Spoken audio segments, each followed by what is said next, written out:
पंछी कभी अपने बच्चों के भविष्य के लिए घोंसले बनाकर नहीं देते, वो तो बस उन्हें उड़ने की कला सिखाते हैं।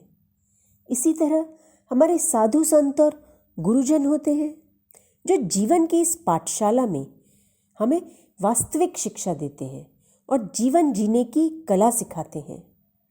आज की कहानी ऐसे ही एक विद्वान संत की है जो पैदल ही एक शहर से दूसरे शहर जाकर लोगों को प्रवचन दिया करते थे। लोग भी उन्हें बहुत मानते थे और उनका सम्मान करते थे। एक बार संत पैदल ही दूसरे शहर जा रहे थे। रास्ते में उन्हें एक सोने का सिक्का मिला। महात्मा ने उसे उठा लिया और अपने पास रख लिया। उन्होंने सोचा कि ये सिक्का मैं सबसे गरीब इंसान को ही दूंगा। संत कई दिनों तक ऐसे किसी इंसान की तलाश करते रहे जो बहुत गरीब हो, लेकिन उन्हें ऐसा कोई व्यक्ति नजर नहीं आया। इस तरह कुछ समय और बीत गया और संत भी वो बात भूल गए। सिक्का उनके पास ही था। एक दिन संत ने देखा कि एक राजा अपनी सेना सहित दूसरे राज्य पर चढ़ाई करने जा रहा है।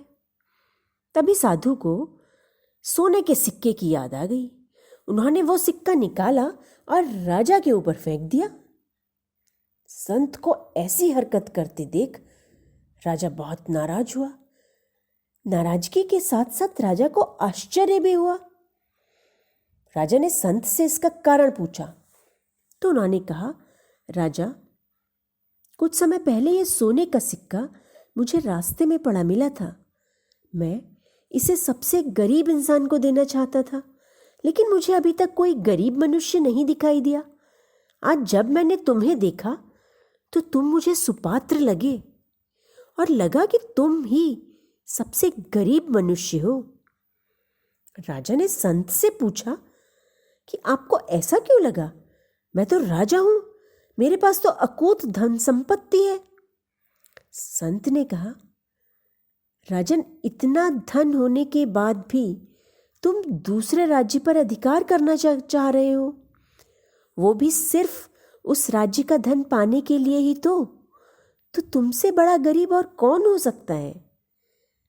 राजा को अपनी गलती का एहसास हुआ और राजा ने अपनी सेना को वापस लौटने का आदेश दिया।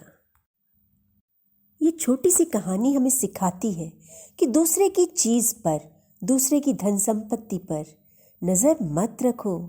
हमेशा अपनी मेहनत से कमाए गए धन में ही संतोष करो। यदि आपके पास संतोष नहीं है तो आपके पास चाहे कितना भी हो, आप हमेशा दुखी ही रहेंगे। इस दुनिया में संतोषी व्यक्ति ही सबसे सुखी है।